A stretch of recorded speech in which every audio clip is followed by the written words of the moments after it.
Allahumma salli wa sallim ala sayyidina Muhammadin wa ala ali sayyidina Muhammad.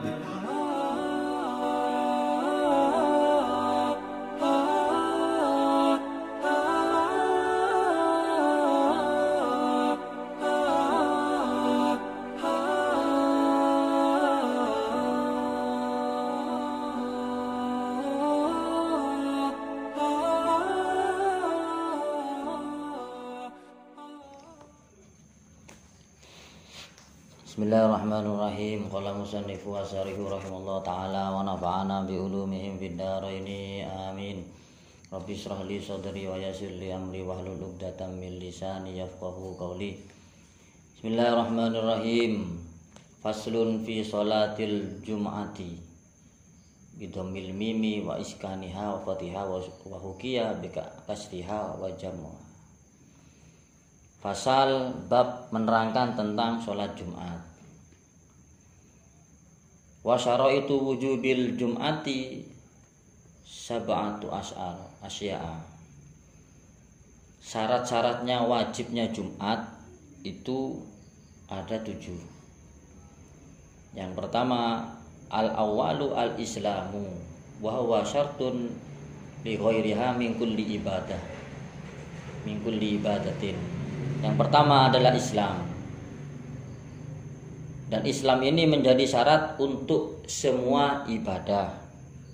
Jadi syarat wajibnya sholat Jumat itu adalah Islam. Jadi kalau tidak Islam maka dia tidak wajib. Dan Islam ini menjadi syarat untuk semua ibadah. Jadi semua ibadah kewajiban yang ditentukan oleh Allah itu syaratnya harus Islam. Sholat apapun itu harus Islam. Yang kedua adalah buluh al-wasani al-buluhu. Yang kedua adalah balik. Jadi harus sudah balik, umurnya sudah cukup, sudah dewasa. Wasalisu al-aqlu. Yang nomor 3 adalah mempunyai akal. Maksudnya punya akal ini akalnya sudah sempurna, sudah bisa membedakan, pokoknya sempurna lah. Fala jum'ata ala sobiyi wa alal majnuni. Tidak diharuskan, tidak diwajibkan, tidak diperuntukkan Jumat itu untuk anak kecil atau orang gila. Jadi anak kecil itu tidak wajib. Akan tetapi dia boleh sholat, tapi sholatnya tadi tidak wajib. Begitu. Jadi misal ada anak kecil sholatnya anak kecil ini sebenarnya tidak dihitung, karena syarat-syaratnya orang sholat Jumat itu harus mencapai 40 orang. Misal ada orang dewasa yang punya akal itu jumlahnya 39, lalu ditambah anak kecil 1 atau 2, itu berarti jumlahnya 40 atau 40 lebih. Akan tetapi 40 atau 40 lebih ini jumlahnya mencapai 40 itu karena ada anak kecilnya, maka sholat Jumatnya tidak sah. Maka harus sholat zuhur, karena anak kecil ini tidak diwajibkan untuk sholat Jumat. Seperti itu. Jadi syarat sahnya sholat Jumat itu al-aqlu, orang yang sudah dewasa, orang yang sudah mengerti. Dan dia untuk anak kecil atau orang gila itu tidak diwajibkan. Akan tetapi anak kecil ketika Jumatan itu tidak masalah, tidak apa-apa.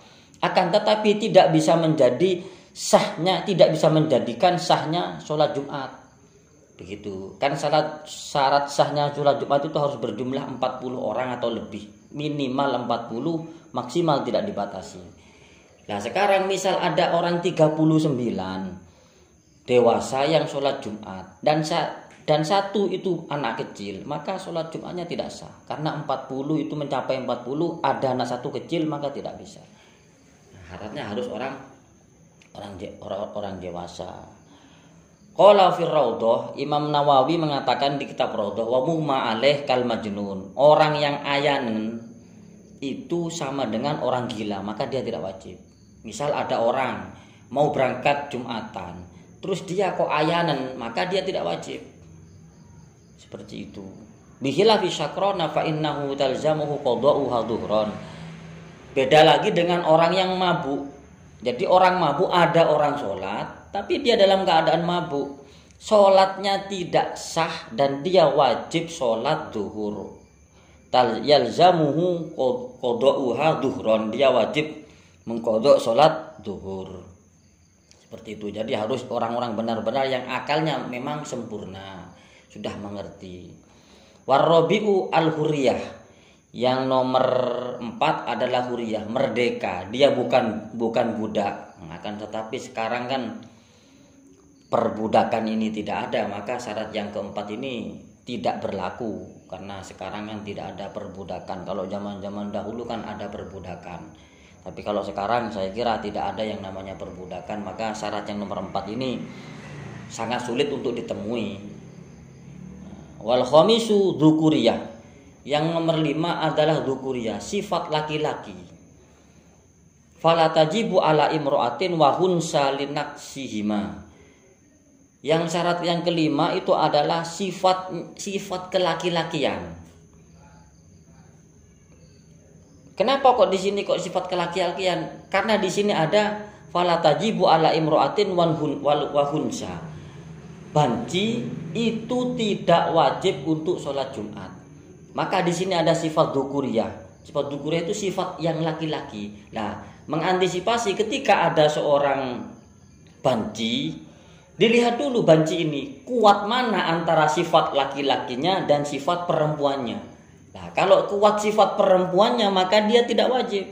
Misal ada laki-laki, dia itu berpakaian seperti perempuan sampai suntik silikon lah seperti di TV-TV, itu kan sifat laki-lakinya kalah daripada lebih kuat sifat perempuannya daripada sifat laki-lakinya. Orang seperti ini tidak wajib sholat Jumat. Kalau sholat duhur, sholat asar ya wajib, tapi dia tidak wajib sholat Jumat. Fala tajibu ala imro'atin wa hunsa. Tidak wajib bagi perempuan dan banci untuk sholat Jumat. Akan tetapi kalau mereka itu sholat Jumat tidak masalah.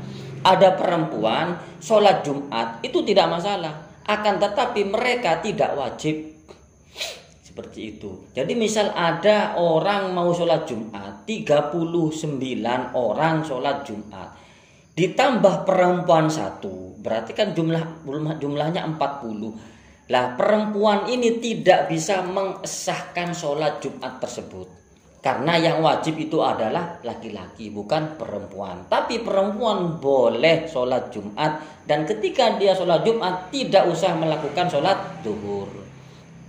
Atau ada banci. Banci itu lebih dominan sifat perempuannya, lebih kuat sifat perempuannya daripada sifat laki-lakinya.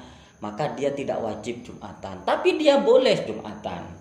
Akan tetapi ketika jumlahnya 39 ditambah 1 banci yang sifat perempuannya lebih dominan, lebih kuat, maka sholat Jumatnya tidak sah.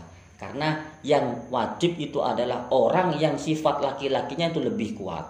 Laki-laki ada, tapi sifat lebih dominan sifat keperempuannya, kayak banci, itu lebih kuat sifat perempuannya, maka dia tidak wajib sholat Jumat. Maka di sini ulama mengatakan adzukuriyatu, bukan adzakaru, bukan laki-laki, akan tetapi sifat kelaki-lakian. Nah, mengantisipasi apa? Mengantisipasi ketika ada seorang banci, yang banci tadi itu sifat perempuannya itu lebih dominan, maka dia tidak wajib. Maka ulama mengatakan di sini adzukuriyah. Fala tajibu ala imro'atin, tidak wajib bagi perempuan. Tidak wajib bukan berarti tidak boleh. Boleh ya boleh, bukan berarti tidak boleh. Akan tetapi tidak wajib. Karena kebalikan dari wajib itu adalah sunnah. Maka perempuan boleh sholat, boleh. Akan tetapi tidak wajib. Gitu loh. Seperti itu. Kalau di sini misal menggunakan lafadz fala yajuzu, tidak boleh. Atau haram. Nah kalau dikatakan haram ya berarti kan haram, sudah tidak boleh. Tapi di sini fala tajibu. Fala tajibu berarti tidak wajib. Berarti kalau tidak wajib ya sunnah, tidak apa-apa. Tidak wajib hadir berarti hadir tidak apa-apa. Sama seperti itu. Nah, maka di sini fala tajibu ala imra'atin, tidak boleh, tidak wajib untuk perempuan dan banci. Banci yang lebih dominan sifat keperempuanannya, bukan sifat kelaki-lakiannya. Saya kira seperti itu. Nah, kalau sifat perempuannya itu lebih dominan, ya tidak wajib. Kalau sifat laki-lakinya itu lebih dominan, ya maka dia wajib dan dia bisa mengesahkan sholat Jumat tersebut. Wasadisu as-sihatu. Yang nomor 6 adalah sihat. Sihat dalam segi jasmani. Fala tajibu ala maridin wa ala ma'dzurin. Tidak wajib untuk orang yang sakit, atau orang yang punya udzur. Orang yang sakit itu tidak wajib Jumatan, akan tetapi Jumatan tidak apa-apa. Begitu loh. Tapi sakitnya itu sakit yang memang dia masyakot untuk melakukan, kesulitan untuk melakukan sholat Jumat. Kalau cuma sakit biasa ya enggak. Misal dia panas, sampai panasnya tadi sampai nggak bisa wudhu, atau kena angin nanti dia tambah sakit, maka dia tidak wajib. Tapi kalau sakit-sakit biasa ya enggak, cuma pusing biasa ya enggak. Tapi kalau sampai pusing itu ketika jalan dia kesulitan, masyakot untuk pergi ke masjid, ya maka dia tidak wajib. Akan tetapi kalau dia maksa untuk hadir, maka tidak apa-apa. Tapi tidak wajib, ya. Tapi tidak wajib. Boleh tapi tidak wajib. Jadi kalau kita sakit, itu boleh tidak melakukan sholat Jumat. Tidak masalah. Tidak sholat Jumat tidak masalah. Karena hukumnya tidak wajib. Karena yang wajib itu adalah termasuk orang yang sehat. Wa min al-a'dzari al-istighalu hizil maiti ka'igdoi kalami. Yang termasuk udzur itu apa? Udzur itu sesuatu yang memperbolehkan orang itu untuk tidak melakukan hal tersebut, untuk tidak melakukan ibadah tersebut. Termasuk udzur ialah al-istighalu bitadhizil maiti. Sibuk dia itu untuk merawat mayit. Misal ada saudaranya atau tetangganya yang meninggal dunia, dia kesulitan untuk repot mengurusi mayit, maka dia tidak wajib Jumatan. Tetangganya atau saudaranya yang meninggal, dia repot ngurusi mayit ini, belum dimandikan, belum dikafani, pokoknya repot, maka dia tidak wajib sholat Jumat. Tapi ketika ada saudaranya atau tetangganya yang meninggal, tapi dia tidak kerepotan, dia tidak punya tanggung jawab, tidak punya kegiatan apa-apa, cuman diam saja, maka dia wajib. Tapi kalau untuk merawat mayit dia kesulitan karena waktunya sudah mepet, maka dia tidak wajib untuk sholat Jumat. Wa ishalun la yadbitu asyahsu nafsihi ma'a wa yahsam minhu talwisal masjidi. Tidak wajib juga orang yang murus itu, ya mohon maaf, mencret. Nah, dia mencret layat itu sehingga dia tidak kuat untuk menahan. Tidak kuat untuk menahan seperti itu. Nanti ketika dia sholat takutnya nanti dia keluar kotorannya atau bagaimana. Waya samin hutalwisal masjid, dan ditakutkan nanti ketika dia mencret, nanti dia mengenai masjid atau karpetnya masjid, maka itu akan menajiskan masjid tadi. Nah, masjid bisa najis gara-gara dia hadir ke masjid tadi, hadir ke sholat Jumat tadi, maka dia tidak wajib. Yang sekiranya mencret tadi itu tidak bisa ditahan. Sekiranya tadi itu sekitar jarak 10 menit, 20 menit, 15 menit dia sudah mencret lagi, tidak sampai dia tidak bisa menahan itu, maka hukumnya tidak wajib. Ditakutkan nanti ketika dia mencret jatuh ke masjid, ke lantai masjid, maka akan membawa najis ke masjid, itu tidak boleh. Kama fi tanbih wa dzakara ar-rafi'u fi sholatil jamaati innal habasya udurun idza lam yakun muqassiran. Begitu juga orang-orang yang di penjara. Itu orang-orang yang di penjara itu tidak wajib untuk sholat Jumat.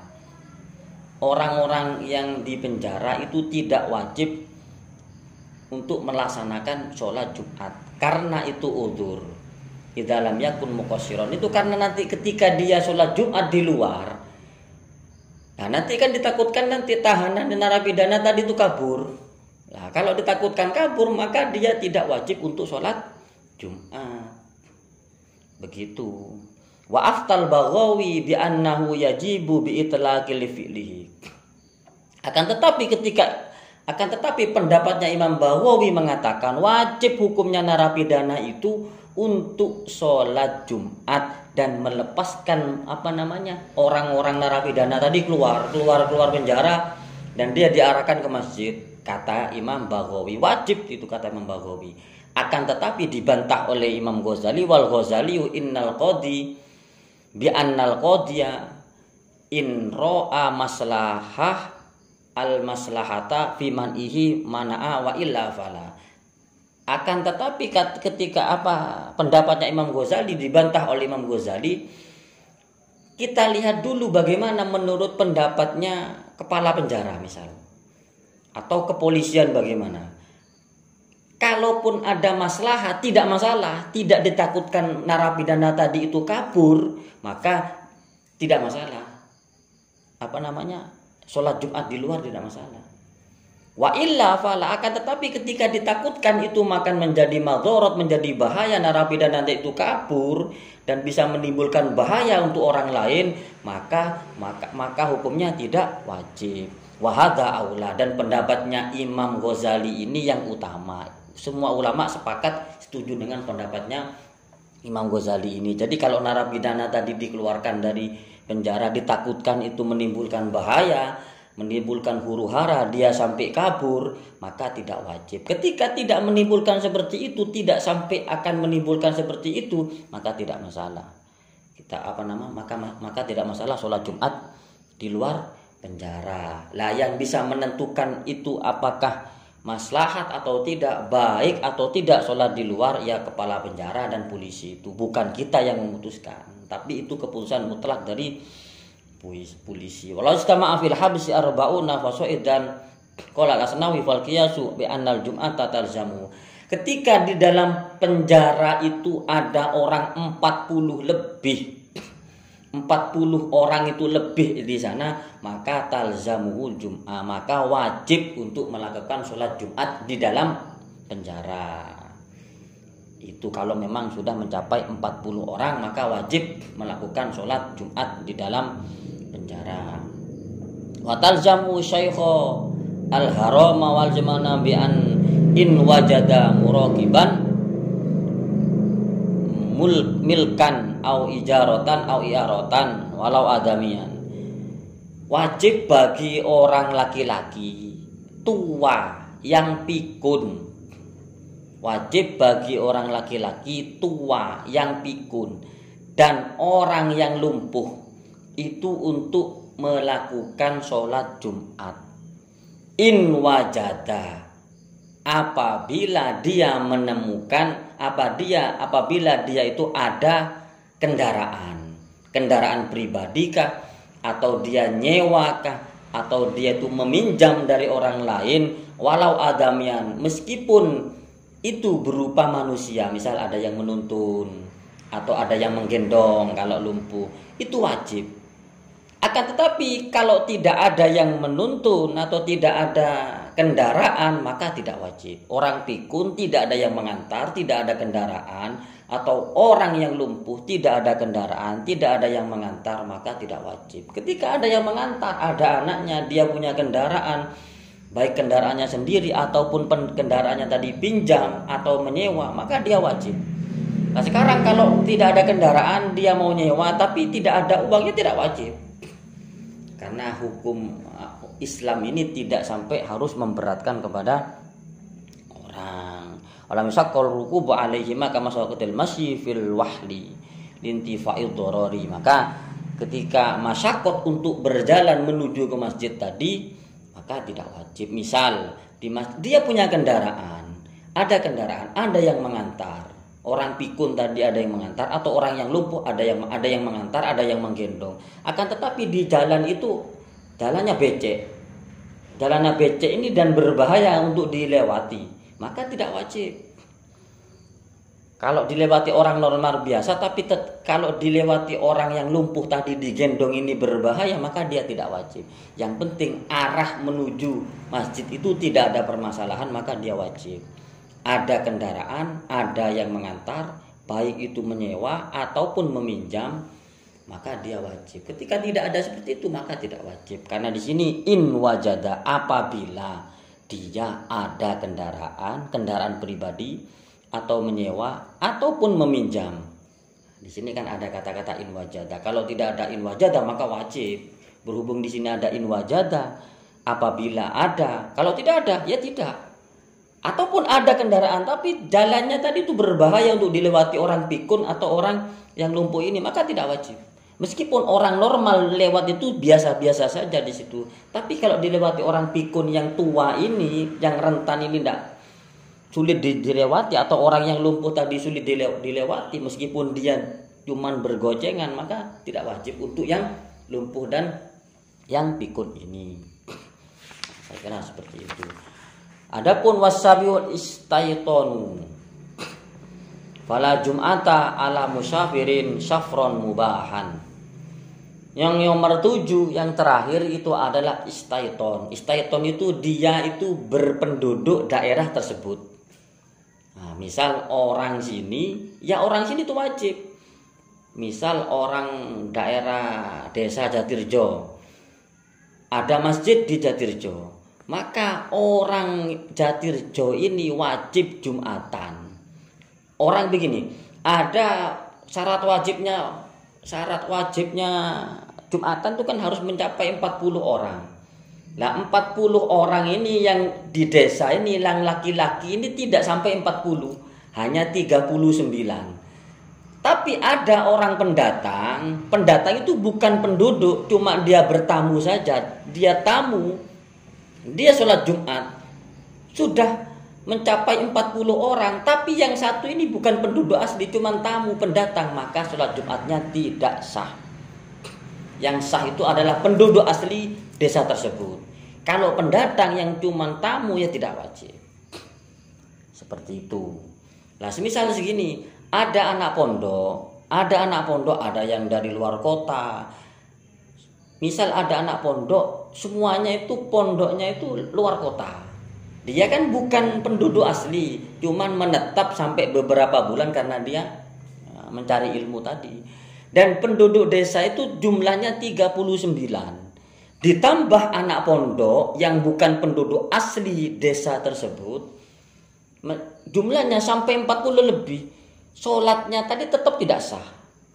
Mereka sah sholat Jumatnya, akan tetapi tidak bisa mengesahkan sholat Jumat. Karena apa? Karena mereka bukan penduduk asli. Kalau misal dia ada orang luar kawin sama orang desa tersebut, dia menetap di situ ya tidak masalah. Yang wajib itu adalah penduduk asli, yaitu orang yang berKTP di daerah tersebut. Tashihu bihi al-jum'atu wa huwa arba'una rajulan min ahlil kamalil mustautina. Sahnya Jumat itu harus berjumlah 40 orang laki-laki yang penduduk asli desa tersebut. Kalau bukan penduduk asli desa tersebut maka tidak sah. Seperti tadi, keterangan tadi, berarti harus 40 orang. Kalau ada banci tapi sifat keperempuannya itu lebih dominan, lebih kuat, jumlahnya itu 40 tapi ada banci satu, maka tidak sah. Bancinya lebih kuat perempuan. Tapi kalau sifat bancinya itu lebih kuat laki-lakinya, dia cuma pakai sarung, tapi gemulai.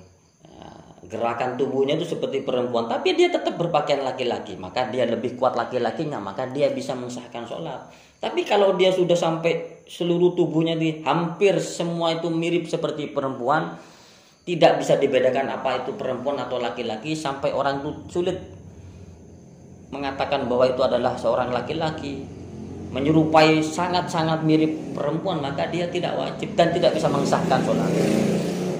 Yang nomor 7 adalah istaiton. Istaiton itu adalah penduduk asli. Kalau bukan penduduk asli desa tersebut, maka dia tidak wajib untuk sholat Jumat. Seperti itu, harus penduduk asli. Misal ada tamu pendatang, di desa tersebut sudah mencapai 40 lebih, penduduk pendatang tamu tadi sholat Jumat, ya sah sholat Jumatnya, tapi sholatnya tidak bisa mengesahkan Jumatan gitu loh. Sholat Jumatnya untuk pribadi dia, penduduk pendatang tadi, tamu tadi sah. Akan tetapi misal kurang satu orang berjumlah 40 ditambah satu tamu tersebut, tidak sah sholatnya. Maka mereka harus melakukan sholat duhur karena tidak mencapai 40 orang, dan itu adalah syarat-syarat sahnya sholat Jumat. Saya kira sampai di sini apa yang bisa saya sampaikan. Ketika ada sesuatu yang kurang jelas atau kurang bisa memahami, kurang bisa dipahamkan, kurang bisa dimengerti, ya sampean langsung saja komentar di kolom komentar. Insya Allah nanti kita akan jelaskan lagi atau bagaimana. Ataupun ada keterangan yang kurang pas, kurang cocok, yang bisa dibenarkan, atau ada keterangan saya yang salah, nanti bisa dibenarkan, sampean komentar. Oh, kita sama-sama manusia, tidak ada manusia yang sempurna, semua itu pasti punya kelemahan. Hadam ini. Wassalamualaikum warahmatullahi wabarakatuh.